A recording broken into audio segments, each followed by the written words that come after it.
You have people in your life, love them for all you can, but if they're not serving you and if they're not good for you, set those boundaries and just respect those boundaries. And, it was hard to do, but I have to honor myself first and not make excuses for others. It's only when you don't have your health that you realize how important that is. And this is where the balance, the duality that exists in all things in the universe, where you can't know happiness without sadness. You can't know health without sickness. You can't know beauty without ugliness. Whatever direction the universe is switching you or God is switching you, it's for a reason.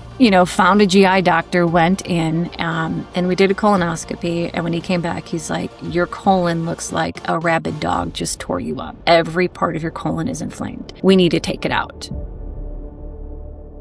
Friends, welcome to the Decentralised Health podcast and to episode number 21. Today's guest is Evona Vasquez. Evona, a first-generation Polish-American, mum of two and proud CEO of her own health. From a traditional upbringing in Illinois to near-death experience with ulcerative colitis, her journey is nothing short of heroic. After being told her only option was colon removal, Evona chose a different path, one of radical responsibility, deep faith, and decentralized healing. Through bone broth, sunlight, biohacking, carnivore nutrition, cold plunges, and clean data from blood biomarkers, she not only put her autoimmune disease into remission, but also reversed her biological age. Now living in Texas, Evona empowers her family to live intentionally and independently from the sick care system. One scan, one habit, and one conversation at a time. So friends, welcome to the Decentralised Health podcast and to Evona Vasquez. Friends, welcome back to the Decentralised Health podcast and to episode 21. Today's guest is Evona Vasquez. Evona, thank you so much for coming on the show, my darling, and sharing your incredible story. I cannot wait for everybody to hear and see this because it's so... it's such a personal topic with me too, as you know, as we were discussing before we hit record. But before we start, as you know, we have these 5 questions. When was the last time that you danced? When was the last time that you sang? When was the last time you sat in your own stillness? When was the last time you told a story? When was the last time you played? So, first one first, when was the last time you danced? I don't dance very often. This is not the great question for me to start. Just being honest, I love these questions because, as I said, I've been binging on your podcast and I have my notes of things to follow up on. Great content.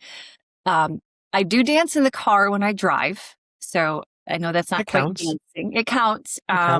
I love to be silly with my kids. I've got 2 kids, 10 and 13, and I just want them to be their holistic, authentic selves. And that means being silly and not caring what other people think. Yep. And so I just go overboard. So I dance in the car. Whenever we go to like family events or weddings, I just have this thing of just insecurity of just making myself vulnerable. My husband and my kids just pull that out of me. As soon as one of your kids is like, come on, come dance, mommy, like you forget it all. It's not about you. It's just about the moment. So definitely weddings and my kids. So whenever there's a song and we've got family over, but I'm usually like cooking and cleaning and hosting. So I just need to make that a priority when the opportunity comes up. Definitely. And when was the last time you sang? Oh, singing yesterday. Amazing. So my kids and I, we're going to see Forrest Frank, which he's a Houston Christian artist. And my son absolutely loves him. He sings his songs all the time. And so we play, his records on the car while we're driving. And my son was doing something on his phone that he wasn't supposed to. I was like, give me your phone. And then he'd take his phone. And then I was like, okay, if you sing this song, which it was like good day. And like, I'm going to have a good day. I'll give you your phone back. Because he's not the one to sing. He's more insecure about, perception of what people think. Whereas the little one just doesn't care. So we're singing in the car. So whenever I'm in the car with my boys, I always just put on the songs and I just sing with them and I just tell them like the value of singing, like it helps, your vagus nerve and just your emotions and just all of that. And just letting them, find love for singing. Amazing. I love that. Okay. And when was the last time you sat in your own stillness? I try as much as I can. I purchased a red light therapy panel for my husband for Christmas. He jokes, welcome to your 40s. Great present. I also got him blood work. He's like, thanks. But, what do you do when you get somebody? What are you telling me here? Well, yeah, no, well, I mean, I did the blood work, so I wanted to do it for him too. So, Yeah. when I get ready for bed at night, there's a setting where you can kind of do, a sleep setting, which has lower red light and more near infrared light to kind of help build, what is it? Melatonin. Yeah. So I try to do that. And then in the morning, after I take my shower, I sit in the red light therapy just for skin rejuvenation and just kind of try and sit there. And when I go outside in the morning to play catch with my dog, while he's running around trying to find his toy, or she's trying to find her toy, then I'll just kind of stand on the ground and just kind of just take some deep breaths and just listen to the birds and just kind of, center myself a little bit. Perfect. So I try, but Oh, you do. That's really good. That's very good. You've got quite a few moments in your day where you're finding stillness, which is amazing, because most people busy themselves, as Muji Mala says, that people busy themselves because they do not want to sit in their own stillness.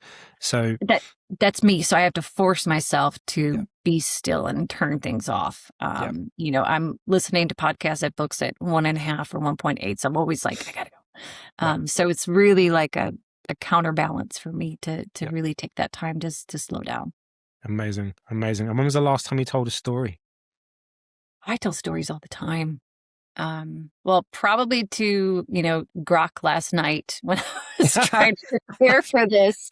I had to tell the story twice because, when you're reliving your journey, it's like, it. But when you want to share it and really make an impact for others to know, like, you didn't just get here overnight. It was a process. And, it wasn't easy. And, there was a lot of learning and failing along the way. So I told Grok while I was waiting for my kids to get done with their math tutoring. And then I never hit record. So I had to go back home and tell the story again. So I feel like I'm really, really prepared now. That's the universe's way of saying we need to make you even more prepared. I meant what I said the first time when I said it wasn't recording. You got to do it again. Love that. Okay. And then the last one, when was the last time you played? And it can be playing with your kids as well, or playing with your dog. Yeah, I play with my dog almost every day. Almost every day. Every day that I'm home, we're playing catch. Depending on the time of the month, I'll do a cold plunge. And, we've got a pool in the backyard. We live in Texas, so it's almost kind of like a mandatory. You need one. And so, right now it's not heated. It's, about 50, 60 degrees. So I'll hop in there and it's really cold. You might hear some curse words. Sorry, neighbors. And I'll play catch with her. So she's like the best distraction. And it's just, she's just such a fun dog. She's great. Amazing. So you do all of those things, which is incredible. Thanks. I try. Yeah. All right. So now that those questions are done, please introduce yourself to our guests and start your story wherever you would like to start. Well, thank you, Mark. First, I want to say it is a pleasure and an honor to be on here. I loved hearing about your journey and all the amazing people that you've had on as guests. Like, I feel like, oh my gosh, I'm being put on this, opportunity to really share and connect with others. And I know that the impact that you're making is only going to continue to grow. Thank you. And I appreciate having the opportunity to share because, I'll share with friends and family little bits here and there. Nobody really gets to hear the whole story because you don't really want to talk about yourself the entire time. So thank you for letting me talk about myself right now. My pleasure. So I grew up regular, Midwestern girl. I'm a first generation immigrant. My parents grew up in Poland and we ate at home, and everything that mom ate, that's what you ate. There was no, you get this or you get that. And, growing up in the 80s, there wasn't as much junk food as there is now. My mom had a garden in the back, so we just ate from the garden. But there wasn't really a lot of discussion on don't eat this and don't eat that. It was, here's your food. Go ahead and eat. And it served me well. I had an overall, healthy childhood, chicken pox, just like everybody else, and the cold and flu every now and then, but nothing crazy. And I do enjoy eating healthy. Like I love salads. I love grilled chicken. I also like the pizza and the burgers and the fries. But I kind of lean more towards those healthy foods. Carbohydrates too, bread, pasta, mashed potatoes and gravy is my jam. So, I didn't really start feeling anything in my body until I got into my 30s, which one thing that I learned is that the male and the female body certainly were very different. But if you have any sort of issues, women start showing that in their 30s and men start showing that in their 40s. So your liver can only process so much, your body can only handle so much. And that's kind of when it starts breaking down. And so 2012, I had my first son, the greatest blessing in my whole entire life. him and my husband and my other son too. And, I started having some internal bleeding, and I was in the restaurant industry. So there was the late nights, there was the drinks and the shots and all that stuff, and not the healthy lifestyle that I have now. And I thought, well, maybe it's the whiskey, so I started cutting down on the whiskey and cutting it out, and the bleeding didn't quite really go away. And so, I went to a doctor, I had a colonoscopy, and they said, okay, you've got ulcerative colitis. Here's some mesalamine. And it was this big old horse pill I take 2 or 3 times a day. And, took that for a little while, 3-4 months, and the bleeding stopped. And I was like, okay, great, we're good. No more, and then I stopped taking the medication. I did reduce the amount of drinking that I was doing, but I still drank. Not really, I just thought like problem's gone, we're good. And then the bleeding kind of started coming back again. And I was like, okay, I know what helped last time, so let's just go ahead and get back into it. So I cut out the alcohol completely, thinking that that's going to solve the problem, because if it's triggering the ulcer, taking that away, there'll be no more trigger left. And after about a year of, sobriety, I was still bleeding, and but eventually it did stop. And I was able to kind of live my life and no problems. A flare would kind of come on, like on and off, but it wasn't anything bad. It wasn't anything catastrophic. It was just like, oh, gotta, kind of be a little bit healthier. It wasn't until 2018 when we had moved across country. My husband and I, we were living in Illinois at the time, and we had 2 kids and a house, and we just weren't happy where we were at. Especially, the politics and the taxes and the weather. He's like, it's April. Why am I shoveling? This is ridiculous. And at the time I was working from home, and I told him, we can go wherever you go. We don't have to stay here. And at the time, that's where my support system was, my family was. And, he had been in the Navy for 10 years. So he was used to moving. So for him, it was just another thing. He's like, if we move, there's no coming back. Like, there's no house, there's no job. And I go, I understand. I'm like, but this is my family. Yes, my mom and my dad and my siblings and aunts and uncles, like, they'll always be there, but my priority is our family. And, we told God what we wanted. We wanted a place where we were, close to the beach, where it's nice weather, great for the kids. And, this opportunity literally checked all the boxes and more. And I told my husband, if I say no, it's out of fear. And you can't live your life in fear. I'm like, and if I say yes, it's out of faith. God literally put everything on a platter, and I can't live my life in fear. So let's just go. And I was like, I'm going to give it 3 years. And if I don't like it in 3 years, then we can talk about it then. And I kind of took it as like moving into a new place. Like your first year, you're getting your furniture settled, and then it just doesn't quite feel right. But by year 2, you've moved your bed and your dresser and, all this stuff. And it's like, okay, now you're comfortable. But by year 3, it's like, this is home. This isn't new anymore. And I knew right when we moved here, like, I loved it. It was just a beautiful place to be. It was great for my family. But unfortunately, my health started kind of taking a downturn. Now, I put my focus on my kids adjusting well to the transition, because they were 3 and 5. So I listened to Gary Chapman, 5 Love Languages for Children, just to make sure that they adjusted well, and they did great. But for me, there's a lot of stress. I was the typical mom where it's like, I have to do it all. I have to make the kids food and take care of my husband, and the house has to be perfect, and I got to mow the lawn, because that was my job. My husband provided, and I worked from home, and I had to do all the things. And asking for help, you can't ask for help. Like, you just got to figure it out. And that was the season that God really humbled me. And, we're moving and we're unpacking, and my symptoms were getting worse and worse. And I was losing a lot of blood all the time. Every time there was just urgency. And I was like, okay, what do we got to do here? It's not the alcohol, because that's gone. You've got little kids. I don't know if you have it over there, but Chick-fil-A is a very popular place. Better than McDonald's. Still not the best, but they're all alternatives. And my stomach would get irritated after I ate, from there. So I was like, okay, no more fried food. Still wasn't helping. Okay, no more coffee. Still wasn't helping. And then come March, it was bad. It was very bad. And I cut out pre-workout, because it was just stripping. I was like, all this caffeine has got to be stripping my stomach. So I stopped that. And I started kind of like looking into what foods cause inflammation, what can kind of start getting into, and just kind of figuring things out. Mm. And, luckily my neighbor, she's very honest, very wise as well, was like, you don't look right. You need to go to the doctor. And I was like, no, I'm Polish. This is how pale we are. And she's like, she's like, no, you look great. Go to the hospital. And so, found a GI doctor, went in, and we did a colonoscopy. And when he came back, he's like, your colon looks like a rabid dog just tore you up. Every part of your colon is inflamed. We need to take it out, which is the first time I ever heard of removing your colon.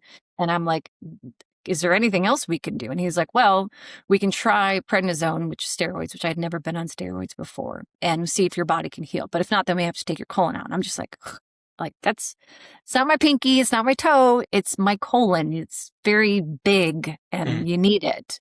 And so I went home determined that, I was going to rest and let my body heal. And I wasn't working at the time. I had an online business, so that kind of, helped me still keep busy, but not have to go to work. But in that period of April, I started losing a lot of weight. I was afraid to eat because I didn't know what to eat, because, you read these books or these articles or this podcast and it's like, eat this, but don't eat that. And it's like, I was so confused. It's like, where do I start? And so I would, drink the protein shakes or the nutrition shakes and, soups and breads and just lots of soft foods. But, it would just come in and out. And, in like 4 weeks, I had lost 30 pounds. I was essentially bedridden. I could get up from my bed to my couch to my bed, and that was really about it. I couldn't take my son to school. My neighbor would drop him off at the preschool, and then he would get dropped off by a bus, and I would have to go out there, but I couldn't go out to the bus stop. I would literally just sit outside the front door because I didn't have the energy to go that far. But I put on a happy face, and, I made my kids meals and my husband and all that stuff. But it was hard. And after 4 weeks, I had just gotten so weak and so tired, but I was binging out on like health stuff, podcasts and videos, and just, I would lay in bed and just imagine these, angels going through my body, healing all the inflammation and all the ulcerative colitis. And, that's how I would fall asleep, was just using those visions. And when I laid, I was fine. Yeah. But when I would get up is when I would just get really weak. And I didn't realize this because my blood count was still low. And I went to take a bath one day on a Sunday night, and I just got so lightheaded. And I was like, I need to get out of this bathtub. Otherwise, I might faint. And so I'm laying on the ground, soaking wet, freezing cold. My husband comes and he's like, this is not okay. Like, you need to go get checked out. Like, something's wrong. And so I called the doctor the next day. I got into an emergency CAT scan. And my aunt, I had my family coming to take care of me when my husband wasn't home, which was a great blessing as well. And my aunt came to visit to take care of me, and she drove me to the hospital. It took me a while to get from my bed to the couch, to the stairs, to the car. And I just remember getting to the car and things just kind of starting to go black. And I was like, whoops, put the seat all the way down, turned up the AC, and the hospital's like 15 minutes away. And so my aunt pulls over into the front entranceway, puts me on a wheelchair. And like the next thing that I remember, I'm waking up in the ER. No idea what happened. When things are uncomfortable, I kind of like to crack jokes just to make light of the situation. And so, I'm cracking jokes. I was like, sorry, I hope I didn't shit myself. Sorry. And she's like, she's looking at me really concerned. And she's like, she basically told me I didn't make it past registration. I fainted. They couldn't find a heartbeat. So they had to use the defibrillator, code blue, all of that stuff.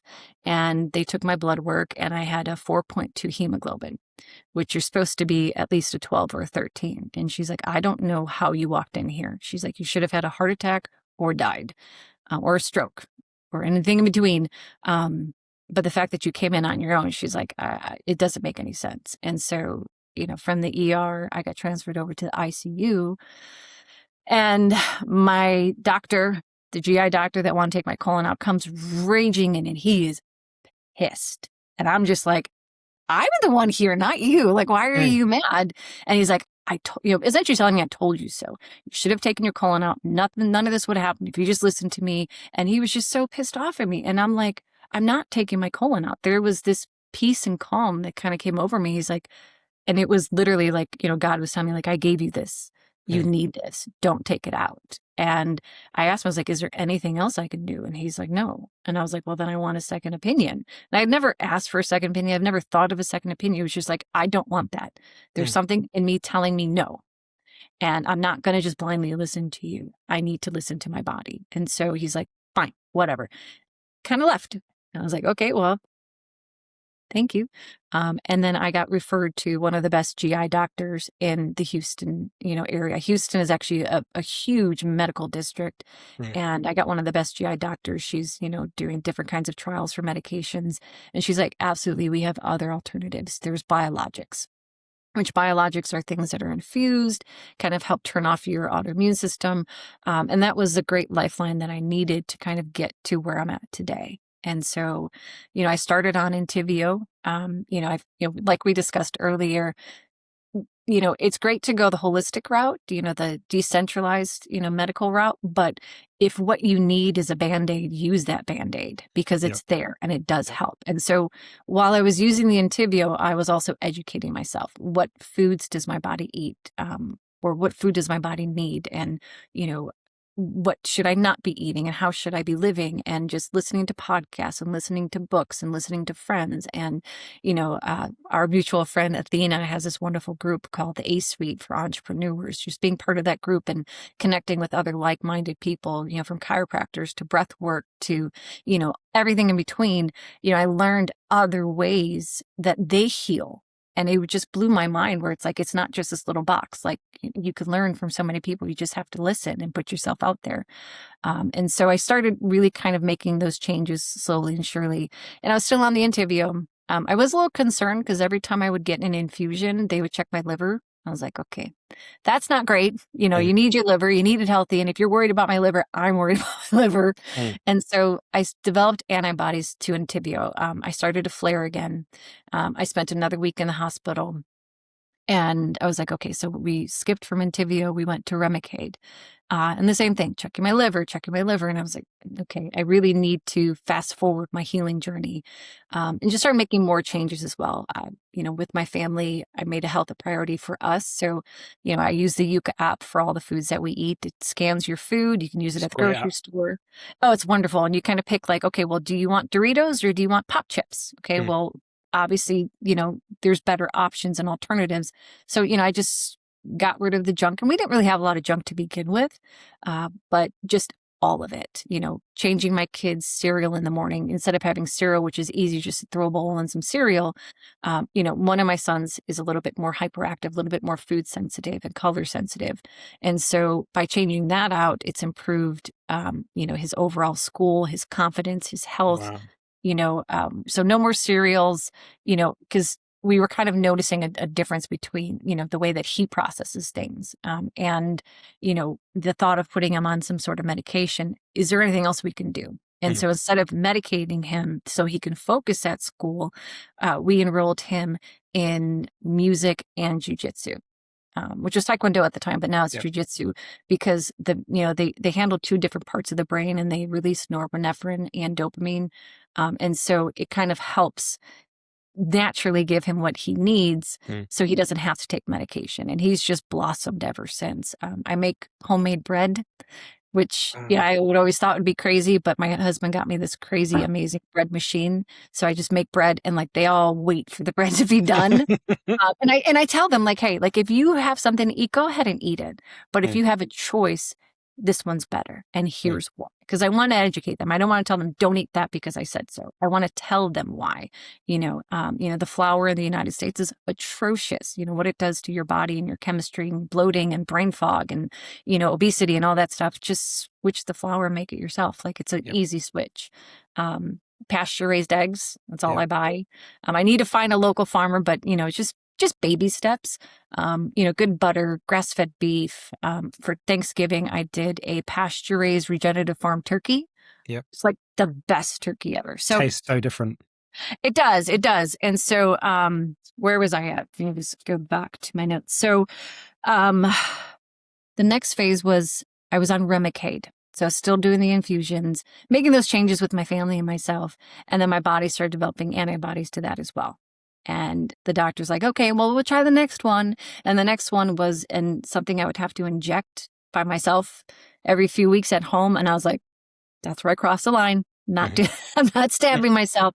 I know what I need to do now. I just need to figure it out. So in 23, I stopped taking my medication, and most of 24 and 25, halfway through 25, I was on and off flares. In 24, I left a very toxic job. I loved the job. I loved some of the people that I work with, but just, the leadership just wasn't the right fit. And so I left there and I went to another company, and it was a complete different shift. People were good, people were kind, people cared about you. They had a great work from home policy where if I wasn't feeling well, just stay home. We don't need you here. If you have a cough, stay home. Do your job, do it well, but take care of yourself. And so they were very understanding. So, the challenging part with being a female is every time you get your menstrual cycle, your progesterone goes up, and that causes inflammation and other changes in your female parts. So I would always go right back into a flare when I would get my cycle. So I was like, God damn it, finally figure it out. And then I would start flaring again. And so I needed to learn more about that. And so I came across a really helpful doctor, Dr. Mindy Pelz. She has a book called Fasting Like a Girl. She also talks about perimenopause and menopause and really focusing on the female body and the different changes of your hormones and when is the ideal time to fast and when is the ideal time to rest. And so if you fast during the wrong time, it's going to spike your progesterone, which also increases your cortisol, which helps you gain weight, which is not what we're trying to do. Nope. And so I would navigate into kind of getting into my cycles and fasting like right when my cycle would start and then going into more bone broths. And that was a really big game changer too, is when I would start incorporating bone broths on the regular. Late 24, early 25s, my flares were pretty bad. I couldn't really leave the house some days. I had to always be close. You know this, you have to be close to a bathroom. Weekends we like to go out to the movies. I'd have to skip movies. If we go out to eat, I couldn't eat what I wanted, which I love fish and I love vegetables and I love salads. But I couldn't eat that. So what I would get instead is just, chicken noodle soup. So it was like, Mexican chicken noodle soup and just stick with that. And that was also very helpful.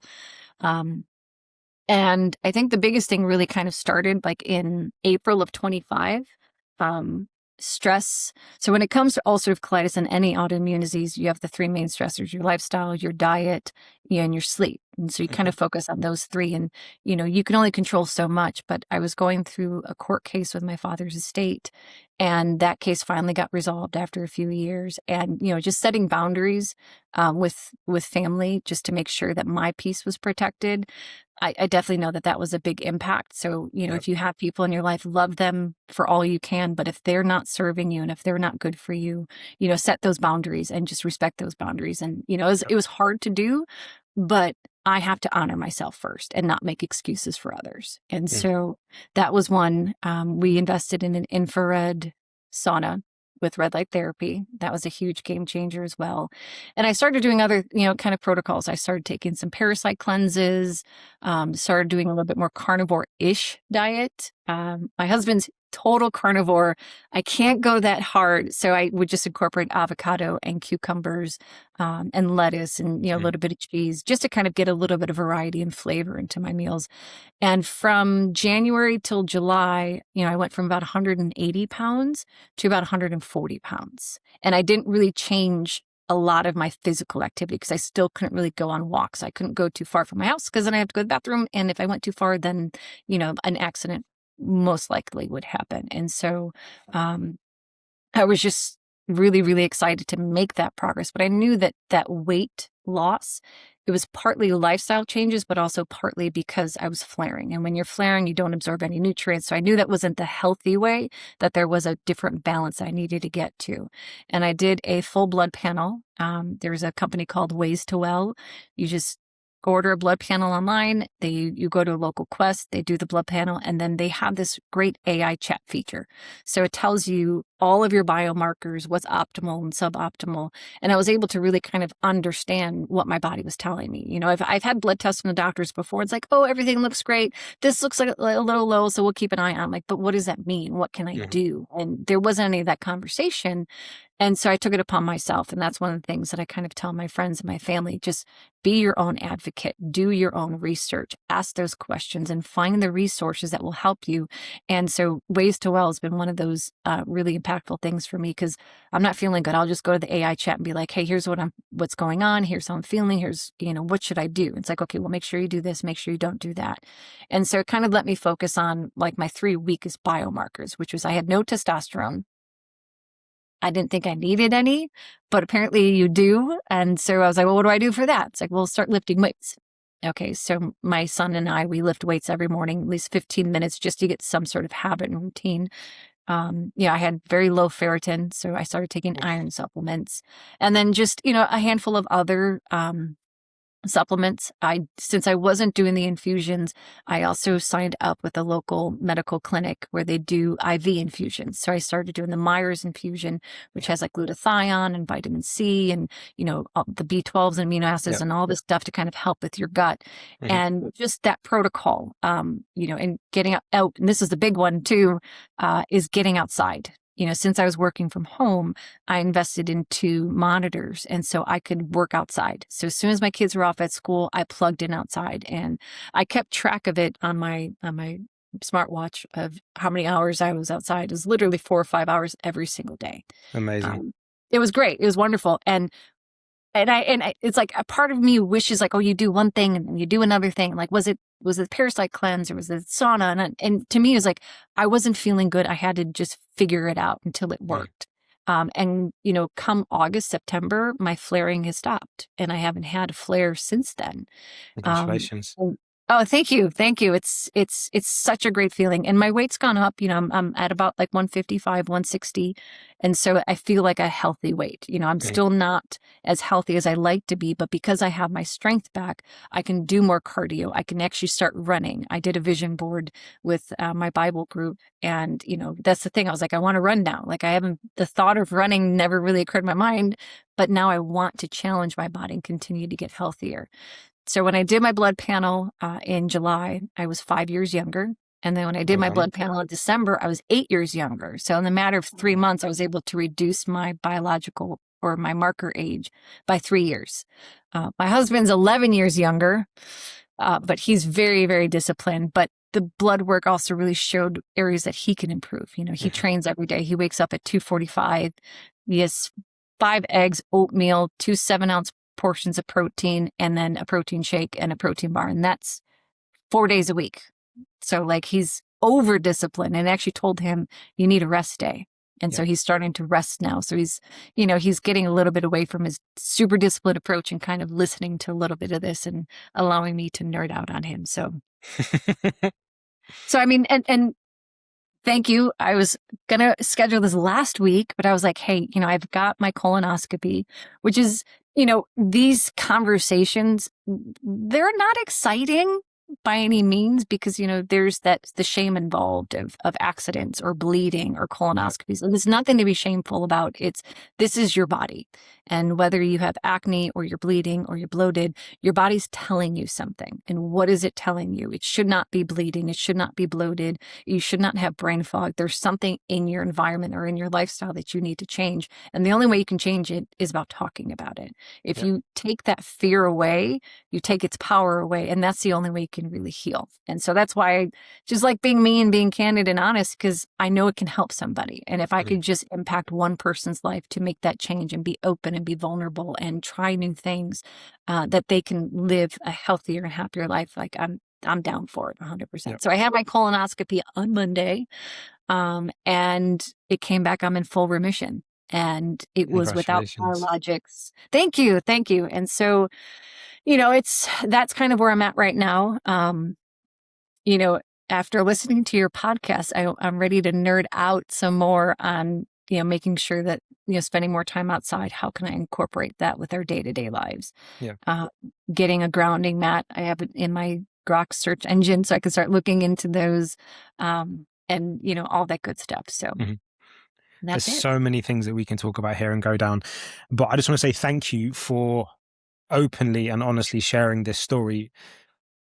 As I said at the beginning, before we hit record, it's only when you don't have your health that you realize how important that is.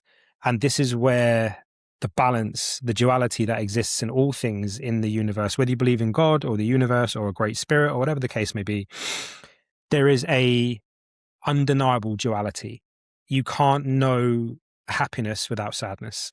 You Right. can't know health without sickness. You can't know beauty without ugliness.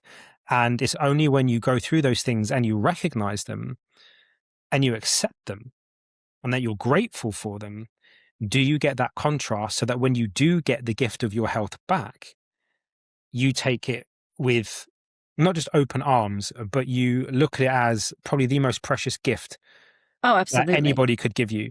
Because going through, and we'll keep it on to the IBD side of things, going through that, as you say, that feeling of the embarrassment, the awkwardness of not being able to leave your house, not having to be near a bathroom at all times. You can't go out and eat with your friends. You can't go out with your family. You can't go for a movie night because you just don't know when it's going to happen. And for anyone that's listening, it's not quite the same as if you get like a barley belly or something like that, where, you know, you're just losing, I guess, excrement, feces Mhm. uncontrollably. It's the high level of mucus, it's the high level of blood, and then how that makes you feel afterwards, where you're like, what's going on? Why is my body doing this to me? Like, Yeah. why is it happening now? It was fine a day ago. Nothing's changed. What's going? There's so many conflicting thoughts that go through your mind. But to have faith in your own body, to have that realization as soon as you did, which is, my body's not trying to punish me, Right. it's trying to tell me something. Because this was the thing that I actually picked up on later through the journey than at the beginning, as early as you did, which was I had complete lack of trust and a complete fear of my body's capacity to be able to handle itself, because of the fact that you think, well, why me? Why Right. now? Why here? I've got this important thing to be doing. Your body doesn't care.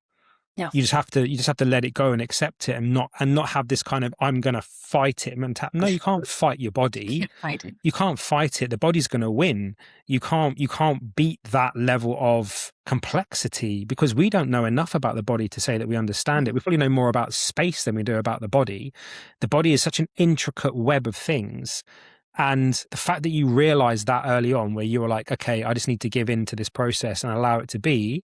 But at that same time, how can I stabilize it and then allow myself to go on that journey of discovery so that I can help myself take that sovereignty back, where I'm not at the hands of a a butcher GI surgeon who just wants to cut out your colon. Oh my gosh. No, You no. know? And, you can feel like the energy. And Yeah. I absolutely 100% agree with you. And, you've brought this up in some of your previous podcasts. There's no such thing as coincidence. The people that you meet, the doctors that you meet, the friends that you meet, the person at the coffee shop, they're guided to say something to you Yeah. that will change your life, but you have to be open to hearing it. So like I always tell my kids, put your phone down, just be present. Because if you're so consumed with what's on that little screen, you'll miss the opportunities that, like you said, God or the universe is there to kind of guide you. And for me, before all of this, I was in an accident when I was 5 months pregnant, and we got T-boned on the highway, and our truck rolled and flipped. And I was just petrified, because I was pregnant, and we totaled our Jeep, and we go to the hospital, and the doctor is like, baby's fine. Like, all the monitors are fine. And I'm just like, I can't go home yet. Like, you have to make sure. And we went to, the doctor the next day, and they're like, because you were 5 months pregnant, he was big enough where you wouldn't miscarry, but he was small enough that you wouldn't go into early labor. Like, it was just like you were jumping around in bed. And it was just such a relief. And I was going through some stuff at the job I had at the time. And I went to a chiropractor here because I was still having residual back pain from that.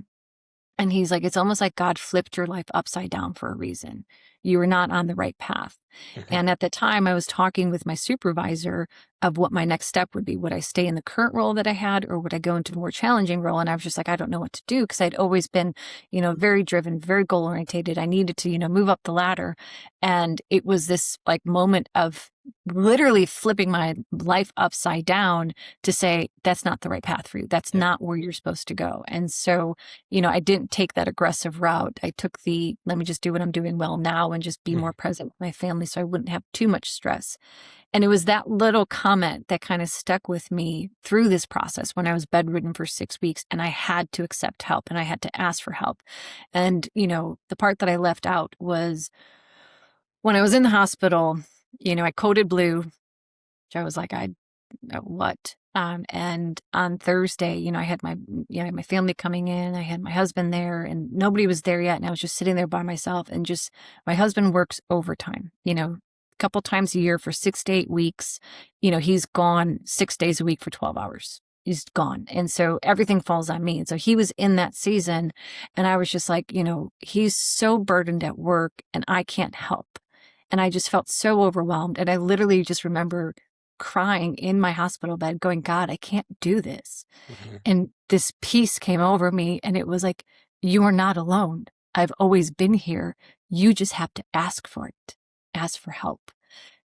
And it was just like this revelation of like, oh my gosh, like this is everything. At this time, I wasn't as strong with my faith as I am now, but I had always been a spiritual person. And so it was just this awakening moment of like, I am not alone and you are not alone and nobody else is alone. And you don't have to do this. And whatever you believe, there is some greater power, that is there and that cares for you and loves you. And all you have to do is find that space and just tap into it and talk to it and be connected with it. Yep. And and find ways to heal. And so it was that moment for me that anytime I went through anything challenging, whether it was related to my health or my family or my friends or my job, I would just, talk to God and be like, all right, I don't know what to do here, but you do. So I'll do what I do, but you got to do something here too, because I need some help. And finding that strength really was powerful too of, just learning every single day. And you touched on listening to your body and just finding those moments of gratitude. When you go through these seasons, it's easy to get in that low. I never really get into that low. I don't like pity parties. I always take it as an opportunity to grow. When I first got out of the hospital the first time, when I had lost that weight so quickly, I couldn't go up the stairs. I lost all my muscle and I was just very weak. I would have to like brace myself to go up those stairs. And now even to this day, when I walk upstairs, I'm full of gratitude because I know that there was a time I couldn't do it. So when you have to celebrate the little wins, Yes, you do. Cutting out the sugar, getting outside and getting that sunlight, cutting out the alcohol, cutting out anything that's not serving you. Has been a total, it's a life changer that, I hope other people can kind of implement too. I love that. And you've touched on such a poignant point there. It's something which I guess you do. It's something that I do because of the job that I do. Every time I wake up in the morning, I'm like, right, who can I serve today? Who can I help today? But when these things happen, that question could quite easily be turned around and be like, how do I serve myself today? Absolutely. Right? If I was not me and I was somebody else and I came to myself and asked myself, saying, I've got these things going on, what should I do? How would I coach myself? How would I help myself? Because sometimes it is the simple thing of outside, it's peaceful and quiet and the birds are singing. Well, that's a lovely treat because how often do you have that happen? And I remember this because before lockdown, I was a full-time personal trainer, running my own business. I was doing 75 hours a week in person. I was also a CrossFit coach. So I taught CrossFit twice a week. And I also trained in CrossFit 6 days a week, 2 hours a day. That's intense. It was intense. And I would leave my home at 5:30 in the morning and I would get back at 4:30 in the afternoon. I would leave at 5. I'd get back at 10:30 in the evening. I'd be in bed by midnight and I'd repeat that Monday to Saturday. And then Sunday, I'd be sat in my office all day programming. And I remember one of my friends who's a shaman, and he said to me during lockdown, how are you getting on? I said to him, oh, it's lovely, like to be able to hear the birds singing. And he paused and then said, Mark, they've always been singing. You've just never been still enough to hear them. And that's stayed with me since then. That's 6 years that quote has stayed with me. And I'm like, wow, because as Rumi says, silence speaks when stillness listens. And it's only when we get those moments where God, the universe has literally pulled the rug from underneath you, where you've got nothing else to do. When you're sat on the sofa or in your bed and you can't move, you can't go anywhere, and every day is going to be looking like that for the foreseeable future because you don't know what's going to be happening next. Well, what else is there? I can't sit and watch Netflix all day. I can't sit and listen to podcasts all day. Sometimes when you're just laying there, that's when it happens. That's when the penny drops, or God or the universe or Great Spirit comes to you and says to you, you're not alone. And it won't, no, some people, I guess, hear voices. Some people don't. I sometimes hear voices when I meditate, but a lot of the time it's just that feeling and that inner knowing of there's something around me much greater than I can quantify, much greater than I can articulate. And it's giving me this message that everything's okay and it will be okay. It's not going to just change tomorrow, maybe not even the next day, but all of a sudden things are going to start lining up day after day where it will start to be okay again, because I'm now going to be changed in direction. You know, that what do they say, that redirection is divine protection, right? So whatever direction the universe is switching you, or God is switching you, it's for a reason. And as long as you've got some form of faith, and it doesn't matter what name you call it, as long as you've got some form of faith which keeps you going down that path that you trust it is the right path, that is where you're supposed to be going. There's no question. You trust them like you trust your parents or your best friend or your dog or whatever the case may be. You just trust that that is the process for you. It is leading you somewhere. And that's the realization that I had when the IBD first kicked in with me. I was like, this is a journey that I'm having to go on because of what I do for a living. Being a functional medicine consultant, I do blood work, I do lab work, I do all these types of things. I'm now shifting into an autoimmune position where I'm going to be helping people that haven't just got IBD, but they've got all other kinds of autoimmune conditions, because ultimately it's the same thing. It's just the body not attacking itself, but it's the body doing something to raise an awareness within you. So then I'm now going to be that guide, where I can say to people, I've been through this, same as you've been through this. So you know the pitfalls, you know the stumbling blocks, you know what does and doesn't necessarily work for you. And hopefully people hearing this, they can be like, I can relate to this. I understand this. Okay, I'm going to dive into that stillness. I'm going to dive into this topic or that book. And it's now all of a sudden going to start making these very, very tiny steps that people take every day towards this wellness by giving their sovereignty of their health to the Western medical system to say, well, actually, I do have some control over this, because everything up until this point that's happened in my life is based on the choices that I have made. So all I've got to do is change the choices. You know, if every time you go for a walk, that pair of shoes you're wearing hurts, well, you can keep wearing that same pair of shoes, or you can probably buy another pair, a pair that fits nicer, right? And it's the same thing if you're in the middle of an autoimmune condition or an IBD flare, and every time you drink coffee, you run to the bathroom, probably shouldn't be drinking coffee. So there's a thing that you can stop doing. And that then, which is another very important point, gives you power back, because these conditions make you feel powerless, that there is nothing that you can do, where your story over the last 47 minutes has echoed so strongly how much power you actually have as a sovereign human being over your own direction. And this is a message that so many people need to hear. I personally think you told your story about it better than I told mine, because Thank you. I didn't write mine down. I just spat lyrical when I was on the podcast. But there are so many things that you can forget on the journey. So I'm so grateful that you've come on and you've had this very articulately well written kind of journal diary of what happened, because I don't think there's going to be anybody out there that's basically died, been brought back to life again, to have that peace with it all and be like, okay, cool, I'm in your hands. What do we need to do? How do I move forward? I think it's such an incredible story. I'm so grateful that you came on to share this today. I really am. Well, thank you. Well, no, my pleasure, my darling.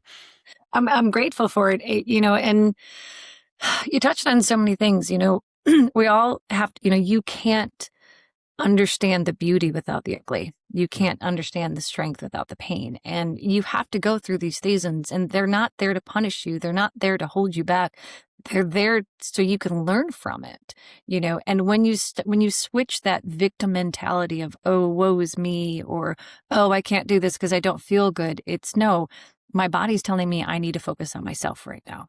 My body's telling me I need to rest right now. And trying to make other people happy is not serving your body. And if you focus everything and all of your energy on, doing your best job at work and doing the best for your family and doing best for, your friends and everybody else, your body's going to literally tell you to stop. And if you don't listen to those subtle cues of that little tummy grumbling or those little pains or aches or brain fog or whatever it may be, it's only going to get worse.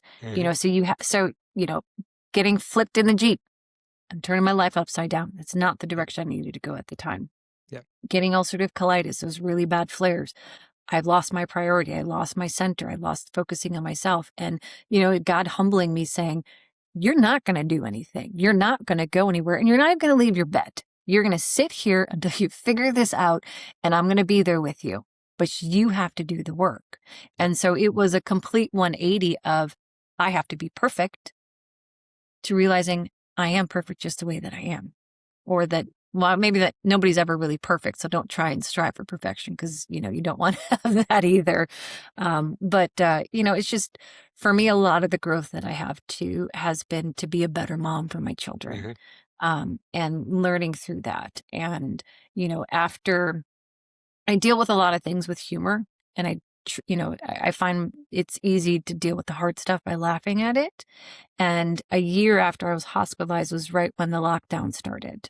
And so I started getting a lot of anxiety and a lot of worry and a lot of stress. And I was like, oh, and again, diving to all the nerd books, The Body Keeps the Score is an excellent book. Great and book. I listened to that. And I was like, oh, my body's retaining trauma in different parts of my body because of the experience that I went through. And so I started seeing a psychologist, and, we couldn't see in person. So it was all via Zoom. And, he associated a lot of the things that I had based on my childhood. And I was like, I grew up in an alcoholic family. There was a lot of trauma and toxic situations there. But at this point in the season, I had reconnected with my father. I knew that he was who he was, faults and all. And I had genuinely forgiven him. He was just another hurt human being that was trying to do his best. And he didn't do a great job. But I wasn't going to hold on to that for the rest of my life. I had to let that go. And through the process of going through this therapist, I found him because he does EMDR. And I know that you talked about I love EMDR. Oh, it's a game changer. It's a complete game changer. And so I did 6 sessions of EMDR with him and just kind of reprogramming my limiting beliefs in my subconscious and replacing those lies that I would subconsciously tell myself with truths. My lies would be that I'm not a good mom and that I'm not a good wife and that I'm failing, even though I'm thriving. My kids are excelling and, we have the most amazing family, and I fall in love with my husband every single day. And it's like, why do I feel this? And through that EMDR process, I was able to kind of change that inner dialogue. And so just, it's been an incredible journey, and I know that it's only getting started. And I want to thank you because being introduced to you is kind of like, okay, I'm in this season of healing. I've healed. That's another thing for me is the words that you use is very powerful. Yes. I'm not sick. I'm not dying. I don't have a disease. I'm not ill. I'm not weak. I'm healing. My body needs to rest. I need food that nourish me. I need to make sure that I'm prioritizing my needs. And so just flipping that script really kind of helped me throughout this process too. Because so many people are like, oh, I don't feel good. I'm sick. Okay, well then God or the universe is going to be like, okay, hear you loud and clear. You are sick. Make things worse. And even when I was having accidents and feeling weak and not being able to do all the things, I would just tell myself, I'm healing right now.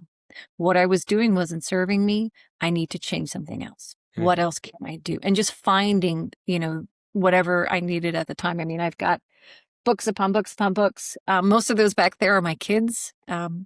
I don't pay my kids for chores. I pay my kids to invest in themselves. So when they read a book, there's an algorithm that we have, and they get paid based on, fiction or nonfiction or page. Amazing. So, oh yeah, they're that. nerds. Oh, it's great, except it's expensive. I love that. Things for me, like I've got more books than anything else. I'm a massive nerd. I will read non-fiction during the day. This is the first guy who taught me how to read properly. He taught me how to increase my speed of reading, how to not Mhm. sub-vocalize when you read, but also how to read in the sense of you do non-fiction morning or afternoon, and then you solely do fiction in the evening. And there's a reason why.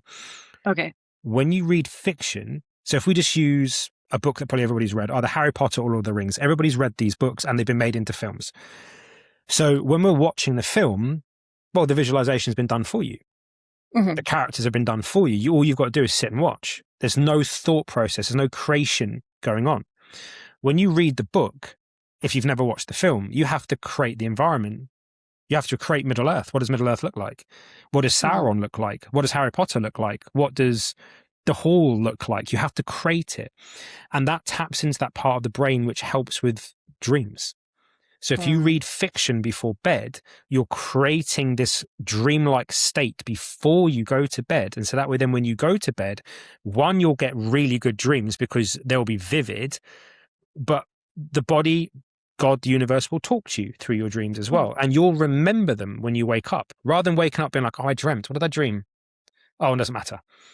You'll actually remember them and you'll be able to recall them just by what you read at night, because fiction of any kind, it won't excite you. It won't create like stress or anxiety. Like if you watch like, I don't know, like Die Hard before you go to bed, or like, I don't know, some horror film, it's going to create that neurochemical process through the brain. Then when you go to bed, you're in that state. You don't Mm. want that. You literally want to be Disneyfied before you go to bed. Watching something like, I don't know, like Frozen or Moana would probably be a better thing to do, because at least it's gentle and it's kind and it's singing and dancing. But it's getting into that creative state before you go to bed is such a great place to be. So that's what I do. I'll literally watch TV for like 40 minutes, and the second I feel myself dropping off, I'm like, right, bed, book. And I'll be in bed reading my book for like an hour. It doesn't matter. There's no Mm. time frame as to how long I'm going to read for, but it just helps create that dreamlike process when you go to bed.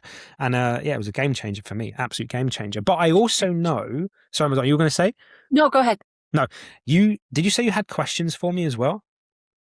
I probably do. Okay, no But problem. no, but you're teaching me new stuff again. I'm like, I need my list, fiction Sorry, before bed. you can listen back to this. You can listen back to this. But I will say, from my experience, if we go back to the IBD side of things, always having on hand in your cupboard somewhere, I can't remember the name of the lady, Ginny Patel.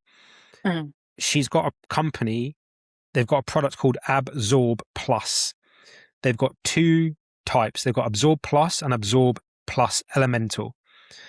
Anybody that's going through an IBD autoimmune, when you can't tolerate any food, you choose the Mm. elemental because it's all pre-digested, but it's everything.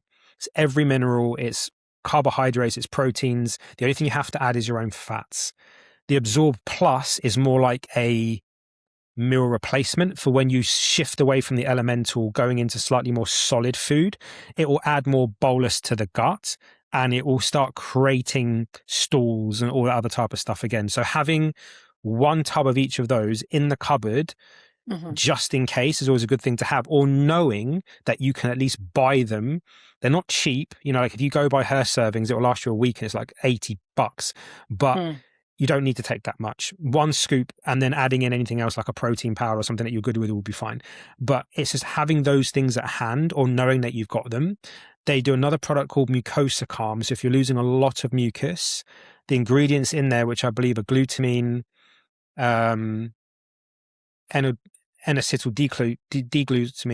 N-acetyl-D-glucosamine, glutamine, and DGL, the licorice.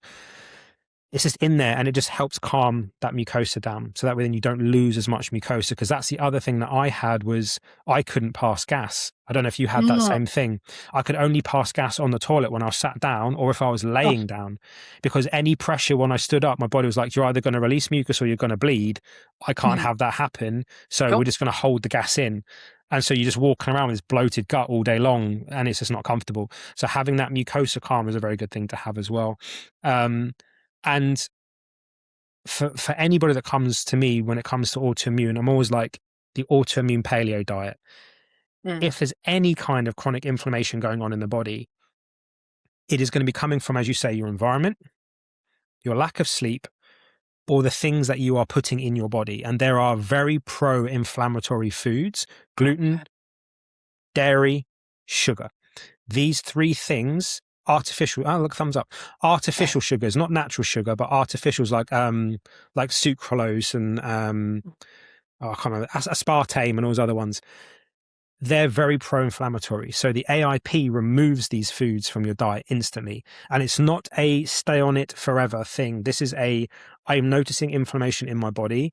I now need to change something because there's too much inflammation going on. And before it builds and becomes something else, I'm now going to calm that fire down and I'm going to pull the foods back, which I know are inflammatory triggers. Like a lot of people respond to gluten. Just pull it back. Don't have any gluten. Mm-hmm. Yeah. My biggest triggers were alcohol, fried food, and dairy. I can tolerate dairy now. I can eat cheese. I know there's certain cheeses, when you're in a flare state, you really, really have to hunker down and keep it bare minimum. For me, my bare minimum was, bone broth. I know you can 100%. buy them over the counter, which, anything is better than nothing. So do whatever works for you. For me, I like taking a whole roaster. Our food in the United States is horrible. That you really, the thing I hear is like, it's not organic food, it's real food.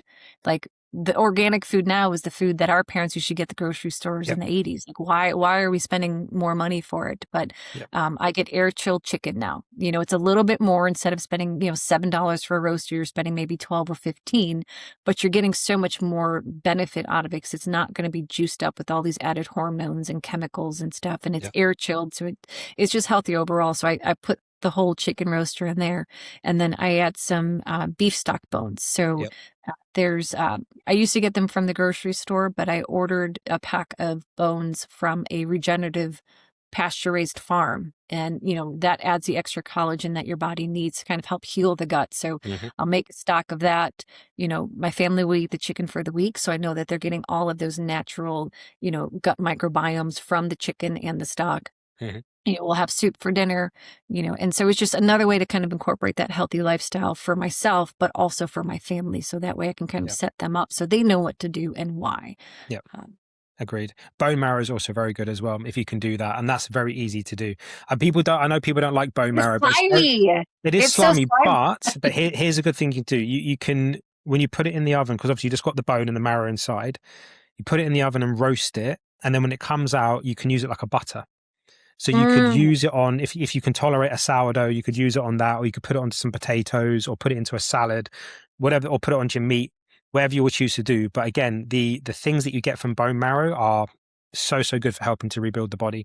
So good. But again, it's just getting, and I think this is the thing that I want to highlight for a lot of people here. One of the things these types of conditions will make you do is cook your own food, right? Stop buying it pre-made. Stop getting Uber Eats or whatever other bloody company delivers it to your door. I know sometimes time is tight, but you're talking to a lady, well, I'm talking to a lady here, works, full-time mum, full-time wife, but yet still manages to have time to make actual meals for herself and her family. Whenever we say we can't do something, what we're actually saying is I don't want to, or I won't. And I get it. Sometimes you get to the end of the week, you've done, like with your husband example, like 12-hour days, 6 days a week. You get to the end of the week and you're like, I'm done. I just can't. Fine. But if we look at that Pareto principle of 80-20, if 80% of the time, 80% of your day, 80% of your week, 80% of your month, 80% of your year, you are doing the right things, that 20% isn't going to matter. The body's not that fragile. It's you got to think, as we say, like at the beginning, what we eat now is organic. It's what our parents ate when we were in the 80s, what we ate when we were in the 80s. It was all very fresh and good food. But yet right now, everything that most people eat is made in a lab, but the body still manages to function. So we're not that fragile. We can cope with this 80-20 principle. And another thing which I noted that you said, which I think is important that people understand, it's not about good or bad food. It's better food or worse food. There is a choice. When we label things good or bad, it makes this kind of like this split, and it's not. It's just better for you or worse for you. It's not going to kill you if it's worse for you. If it's bad for you, like arsenic, yeah, it's going to kill you. Yeah. But it's a better or worse choice.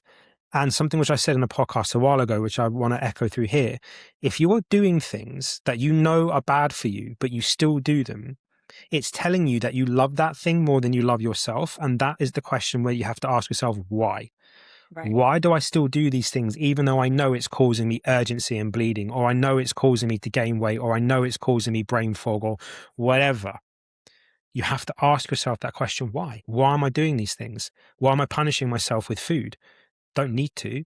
You know, we can go a long time without food, but we can't go a long time without water. But if somebody said to you when you were really thirsty in the desert, okay, here's a pint of whatever and here's a glass of water, well, you're probably going to choose the water because you know this is going to hydrate you or this one's not. And it's the same with food. Pick the foods that actually make your body feel good rather than picking foods that make you feel like shit, because garbage in, garbage out, right? It's just a very simple thing. So, and I know it's more expensive, but again, something that we touched upon before we started recording, there's a cost or an investment to everything: effort, time, and money. So if you can afford to go out on the weekends and eat takeaways and drink alcohol and all the rest of it, and you can have a £1,000 phone and a £2,000 70-inch TV and all those other types of things, you can afford these things. It just comes down to priority of choice. You either want your health and you want to enjoy everything that you've got, or you want to suffer through it. So it's either a hard life now, easy life later, or an easy life now, hard life later. It's just about choice. Oh, absolutely. And you touched on a really good point too of, is it bad or like, is it good or is it better? Better I or don't know worse? Better or worse. That's what it was, and for me, I know what it is and I know what I need to do and I can make those choices very easily. But as a mom, with two young boys, I don't know if you're familiar with Jordan Peterson. Yeah, I love Jordan Peterson. He's amazing. And, my husband and I, we listened to his marriage series and they talked about when you have children, your life isn't about you anymore. It is about those children. It is about raising them to be good human beings and teaching them what they need to do to live a good and honest life. And, he goes down into more, but, my priority is my health and my family, my faith, of course, love it all. But for my kids, I don't want to tell them, here's what you're going to eat and why. Like in the mornings, I wake up early and I make my youngest what we used to have, the cereal every morning. He gets pasture-raised scrambled eggs with Tillamook cheese, because this is the other thing, shredded cheese had added extra enzymes and like wood chips so that it won't get like chunky together. Yeah. And so, I started buying different kinds of cheeses, and like the chunk cheese that you shred yourself is better than the pre-shredded cheese, but the Tillamook cheese is even a better quality because they use grass-fed beef for it. And, the butters, and it just makes a huge difference. And, the homemade bread. So that's his breakfast every day. And that's one change. And, during the week, my husband's very disciplined. I mean, he's a nut. I mean, he's amazing. He's very disciplined with his food. He's got a 6-pack and he's 43 and he's shredded.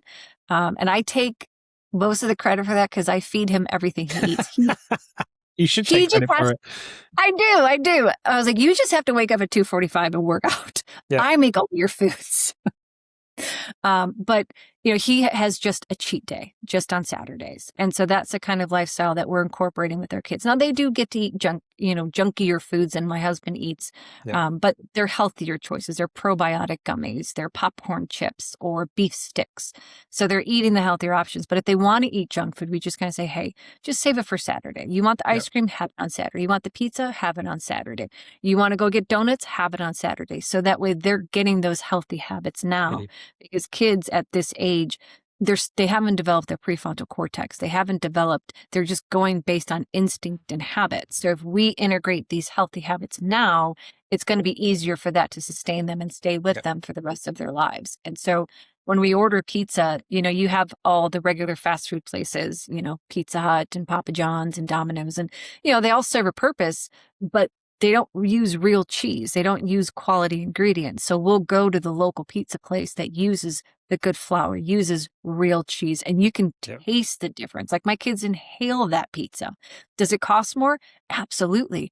But it's in your body, and it's something that you can't afford, but you just have to choose to. So my youngest has a sweet tooth, likes all the junk food. I'm right there with him. And, he ate McDonald's one day and he just got this wretched tummy ache. And I just wanted to really point out to him, be like, hey, buddy, you don't feel so good, do you? What'd you eat today? Well, I had McDonald's. I was like, that's probably why. It's like, you eat clean every single day and you eat real food, that when you don't, your body doesn't like it and it's going to tell you. So I want to start teaching him, listen to your body. You don't have to count your macros. You don't have to keep a food diary, at 10, but just listen to your body. Your body doesn't like that. So he won't eat McDonald's now. And now he brings it up on a point. It's like, I had McDonald's one time and I felt so sick I couldn't eat it anymore. And so it's just this educating and learning and processing and understanding. And it's exciting to see. And I told you this during our break too, before we started recording. I fast. I had the colonoscopy, so I've been fasting since Sunday. It's Thursday. Is it Wednesday now? Wednesday now. It's Wednesday. So I'm still fasting from Sunday and I feel great. I'll have some yerba mate tea, a little bit of honey just to kind of stay under that 50 calories. And my youngest was like, I want to fast too, Mom. And it's just like, okay, baby, you can fast. He's like, I'll fast until breakfast. I was like, it's a win. It's a win. So it's just exciting just to kind of see other people making changes as you do, because like you've mentioned and other of your guests have mentioned, you want to like shake your family and go, stop, like, here's what you need to do, but they don't listen. Good for you. Do it over there. So the best way that you can kind of do is just living that lifestyle and making those changes and communicating them in a way where you're not where you're not like mandating that they have to make a change. It's like, this worked for me. It could work for you too, if you're interested. And then just planting those seeds. And when they're ready, they'll be, hopefully more open to growth. I agree. Everyone's on their own divine path and it will happen when it's meant to happen. And it reminds me of a really nice quote, which is, when you let your own light shine, you unconsciously give people the permission to do the same. Amen. That is exactly what we do every day. By living the lifestyle that we are, people stop asking why, and eventually they start asking how, because they see the change. And it's again, it's down to that quote, like, be the change you wish to see in the world. It's not about changing the world. It's about changing you. Right. If you can change you, then your world indirectly changes, because it's your world. Your perception of your world is very different to your husband's, because you're two complete separate people. Your view on the world is different to mine because you're seeing it from a different perspective. So if we change who we are, then the world around us will change. And that's how these things have to happen, And I think the fact that something we've only lightly touched on here, the fact that you've made these subtle changes as well, which you're doing with your kids as well, about going out in the morning, getting the light exposure, grounding, getting your grounding mats, all these things, it's bringing them up in this environment which you're rewilding your children, which is so important, because particularly like in the late 80s, early 90s, everybody was starting to become afraid of touching dirt and touching door handles and doing all these types of things. And I remember as a kid being able to roll around in a bunch of leaves that were piled up in a park and all the rest of it. My mum didn't really care too much. When now, oh, you can't touch that, don't do this, wash your hands, here's like 1 million gallons of antiseptic hand wipe, you got to use all of this every time you touch anything. It's like, no, rewild. That's the thing that we're missing the most. And this actually links very much into autoimmunity. They did a study, I forget how long ago it was now, it's only a couple of years ago. There is a very, very, very causal link. I think it's like a 70% link between lack of vitamin D and autoimmunity. Now, this doesn't mean go and take a vitamin D supplement, because you can't put the sun in a pill. No. Simple as that. There are 13 different forms of vitamin D. Well, there's vitamin D, and there's 13 different forms the body creates from it. The active form, that calciferol, which we get from UVB, this is the thing that helps with that immune state, because you've got the immune receptor, and during the summer months, vitamin D acts on that receptor. But during the winter months, melatonin acts on that receptor. So this is now how my mind thought when I saw this study. When you can be outside and you can get the light and you can get all these things, go outside. But in the winter, like what we've got in the UK right now, where we're getting sunrise is like 8 and sunset is like 4:30, embrace the darkness. Like, the second you can turn all the lights off and be in total darkness, do that. But make sure you're getting daylight, because that's where you make melatonin. Melatonin is made in the day, released at night, and vitamin D you absorb through the day when you've got UVB. So do it, particularly where you live now, obviously in Texas, where you've got a very strong UVB, you've got a lot of sunshine. The more time you can spend outside, the better you're going to feel. The more time you spend grounding, the better you're going to feel. So as know you've got your idea to buy the grounding mat, but here's another option for you. And I know they ship to the US because it's my friend's company. There's a company called Bahe, Bahe, and there's like an accent over the E. They sell barefoot, so wide toe boxed grounding shoes. Now, why these guys are special is because they understand where on our foot we actually get grounding from. There's a particular point right in the center of your foot called the K2 point. This is the main energy point found from traditional Chinese medicine, acupuncture. Their grounding part of their shoe is in that point, right underneath where the sole is. And they've got conductive soles, insoles in the shoe to bring those electrons in through the shoe up into your foot. And then you'll be grounded as you're walking, concrete, gravel, whatever the case may be. So I've got like 4 or 5 pairs in my cupboard, different colors, different types. They've got a barefoot running shoe. They've got just like a normal minimalist barefoot shoe. They've got sandals. They've got hiking boots. They've got socks, which increase the grounding, which you can use with the shoe. So we can't always be barefoot as much as I'd love to be. But if like right now it's raining all the time here, so I can't walk around barefoot. So I have grounding shoes. This makes it nice and easy for me that wherever I go, I am grounded. You've only got to go jump in the puddles. Could jump in the puddles as well, definitely, for sure. So there are some extra things that you can do there when it comes to just rewilding yourself and getting more circadianly aligned. Grounding mat, great for when you're working at your laptop, great for when you're laying in bed, but also the grounding shoes, because that way then you're always connected and you're always getting that light. And particularly for women, make sure when you're outside, please expose this part of your neck because it's where the thyroid is. And as you get older, one of the things that happens with perimenopause and post is thyroid production starts to drop. Expose this part to the light to get that infrared onto the skin, particularly if you're using a red light panel as well. And as much as you can, when there's a lot of non-native isolated blue light around you, like from a laptop screen, don't obviously be like a nun, but limited, because it's going to impact it a little bit. Yeah, you can do that with your hair, so you can just cover it with your hair. So these are just some helpful things for you going forward on your journey. And again, I just want to state to you as well, you've got my number now from our WhatsApp group with Athena. So if you have any questions about anything to do with circadian biology, anything like that, functional stuff, you can just reach out and ask me questions and I'll help you. I will. I have a list of questions for you. That's absolutely fine. It's what I love to do. So just ask away. It's not a problem whatsoever. And I can help you because there's stages to these healing journeys. And as we move through these stages, the things that we need change. And as that happens, whether it's a progression or am I doing this correctly, or should I introduce it? As another example, I get asked this a lot with clients. When do I reintroduce this food? Okay, this is another important point. When there's been an allergy or when there's been a reaction from an immune perspective, titration is the key to bringing it all back in. So as an example, with IBD, a cruciferous vegetable like broccoli, carrot or something like that, and literally unless it's like baby food, your body's not going to like that fiber too much. So how do you reintroduce a carrot? Okay, nice and simple. Number 1, make sure you grate it so you get the outer skin off. Number 2, get a carrot, chop off 1/2 inch of the end, put it on your plate. That's titration. Eat that carrot. You can do it raw or cooked, test it whichever way you wish. If you can handle one small 1/2 inch of a carrot, leave it a day or 2. The next time you use that carrot, cut off 1 inch. The next time, cut off 1.5 inches. It's that precise. Slowly add this in and the body will start to be able to digest it, because it will give you a signal if it can't.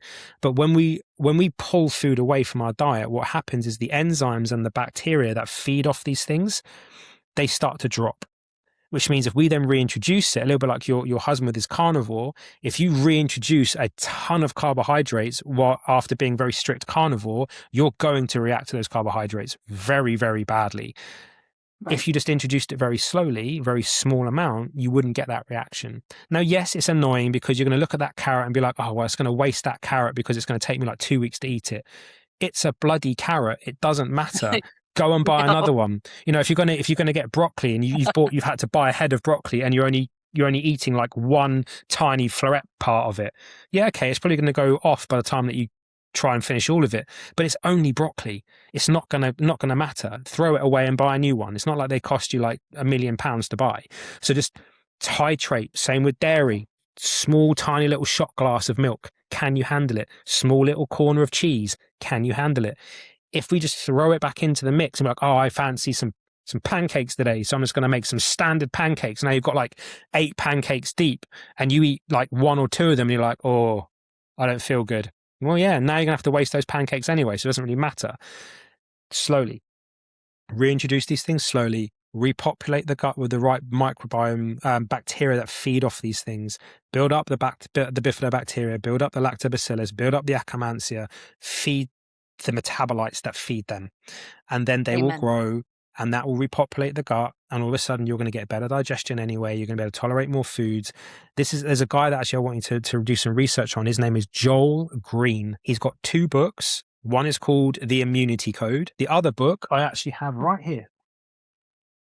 That's his other book. It's called The Way, The Immunity Code Diet. Joel Green, when it comes to the gut and the body and how to repopulate your body to be able to tolerate anything, we're talking about a guy that's making people that are lactose intolerant tolerant. Mm. That's how good he is. So I would say his immunity code is quite a long read because it's quite deep. That's better because it lays it out and it's got meal plans that you can follow. Like there's a sleep one and an immunity one. There's a fat loss one, all the rest of it. But just go onto his Instagram, listen to his podcast, but go through his Instagram, look at what he talks about, listen to his podcast. He's just a plethora of knowledge and titration of food. That's his idea. It's not mine. I take no credit for it, but he's the one who talks about when you're reintroducing things, you do it slowly, boringly slow, like to the point where you're like, oh, I just want to eat it. Slow, very small.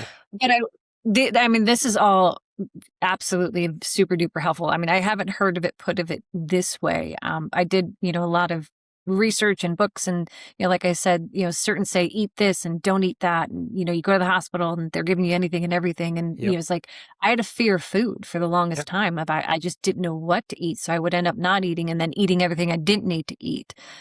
But to your point, this definitely was kind of the method that I took is let me stick with bone broths and just, the slow cooked chicken and a little bit of, rice or something just to kind of help build up my GI system, get all that healthy bacteria back. And as I started building that back, then I started incorporating a little bit more vegetables, a little bit more dairy, not having a deep dish pizza or a big old bowl of ice cream, but just having a little bit just so my body can kind of get used to it because, you can't eat the broccoli, you can't eat the carrots, you can't eat the cabbage, there's so much stuff the corned beef or the pork because it's too heavy and greasy.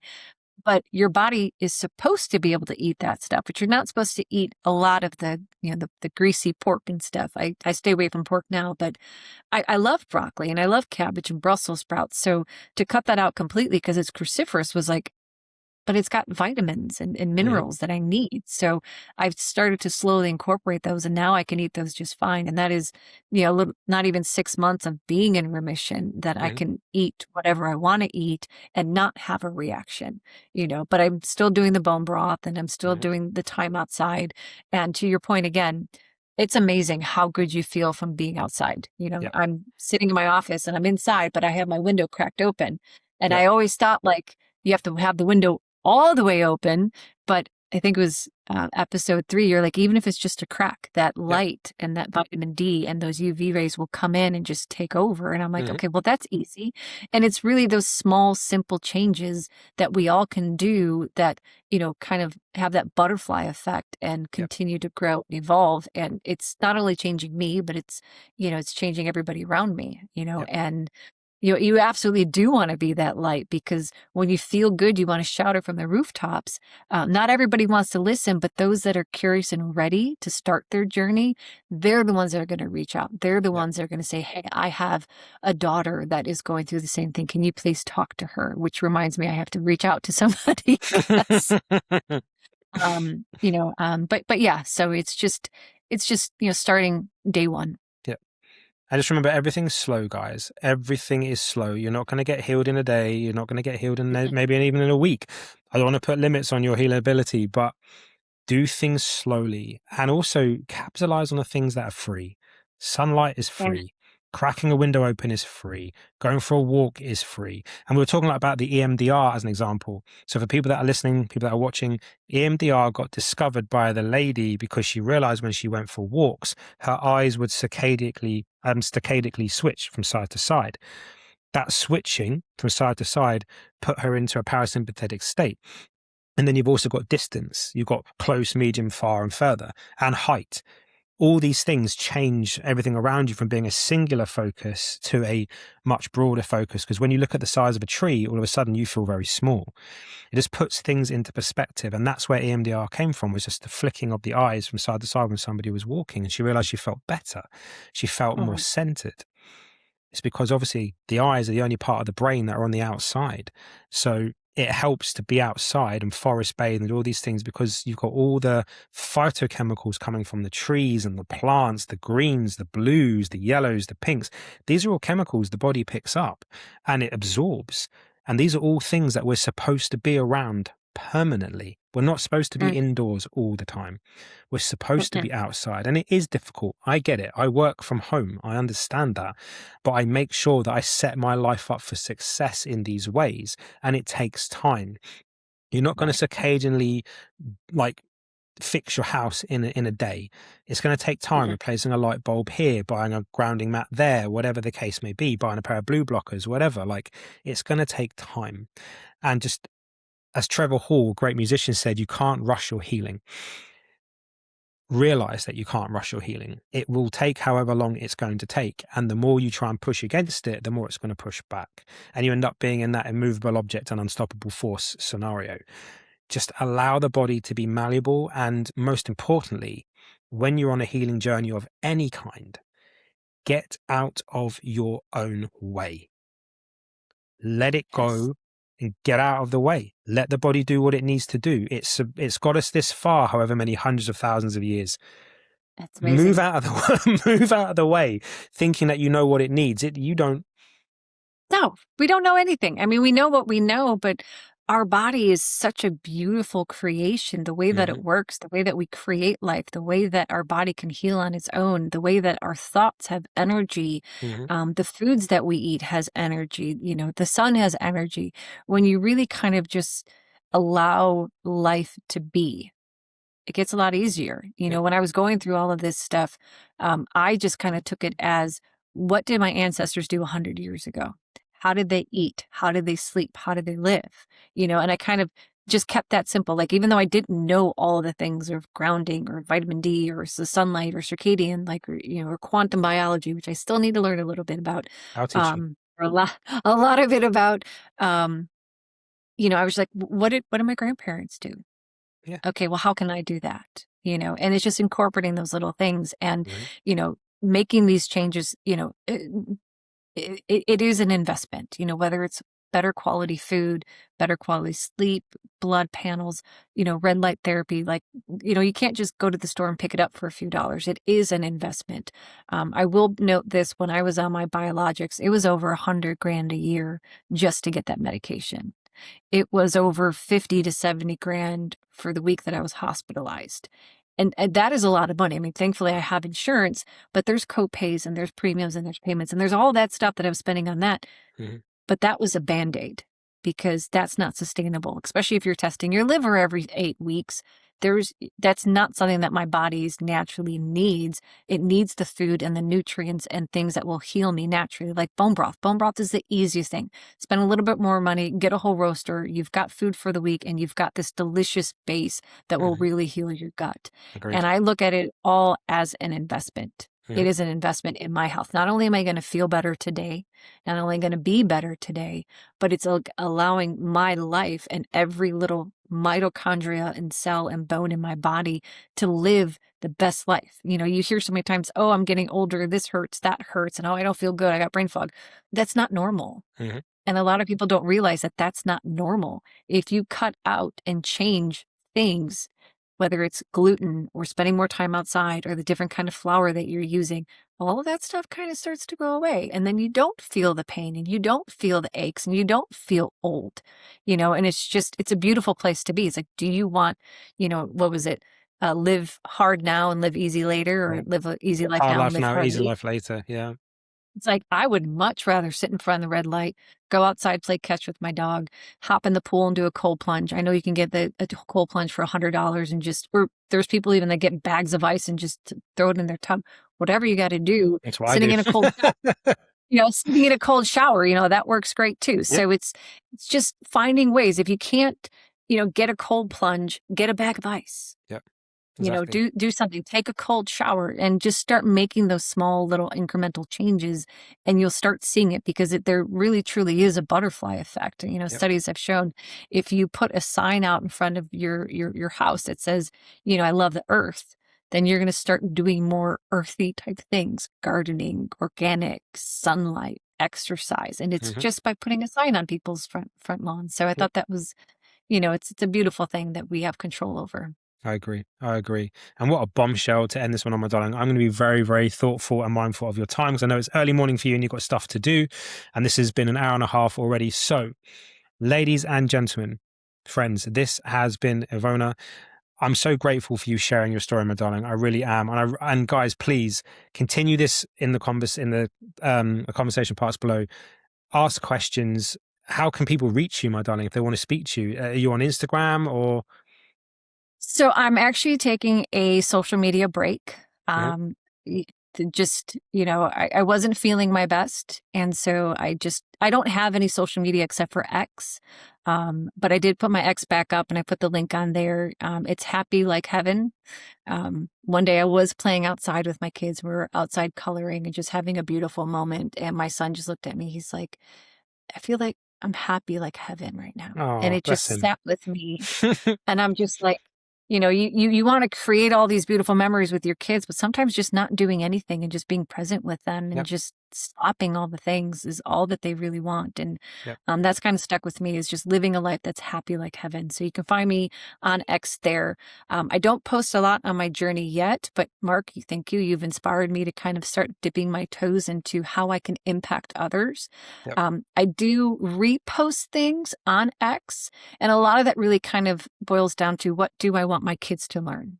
What are beneficial? So you'll have lifestyle, you'll have health, you'll have, just mindset things, and just, just helpful things, just to kind of be like, oh, that's really interesting. I didn't know that. So if you want to go down that rabbit hole, you certainly can, but I will start sharing more stuff on my journey and kind of expanding on that as well. Amazing. So, and also the A Suite, Athena is amazing. She has a collaboration with some incredible people. Got to meet you from it. So thank you.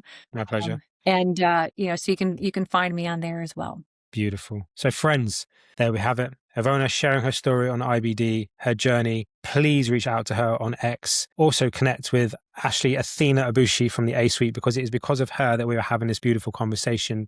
As I say, comments below, continue this conversation. Any questions, just please write them down and I will point you in the right direction. And hype, like, share, subscribe, all those beautiful, beautiful things. It really does help this channel grow and reach more people. And it's free. Free things are good. So, Amen. Amen. Until next time, stay blessed and stay well.